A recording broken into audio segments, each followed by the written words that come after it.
This is a very basic cocktail. It's called a Grapefruit Highball. It involves just light rum and grapefruit juice. Now, have you ever heard of a drink called a Greyhound? That's vodka and grapefruit juice.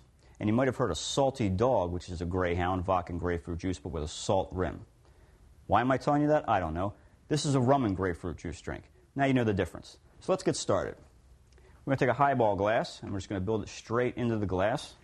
Let's fill this with ice, like so. Now for my light rum, I'm going to use Bacardi. Bacardi is a Puerto Rican rum. I'm going to use a 1.5 ounce pour here. Now when I free pour, I like to use 1 count per quarter of an ounce. So for a 1.5 ounce pour, I'm going to use a 6 count. 1, 2, 3, 4, 5, 6. There we go.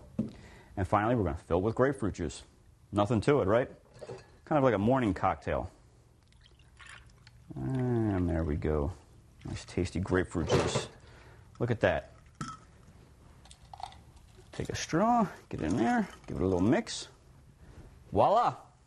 Grapefruit Highball. Enjoy.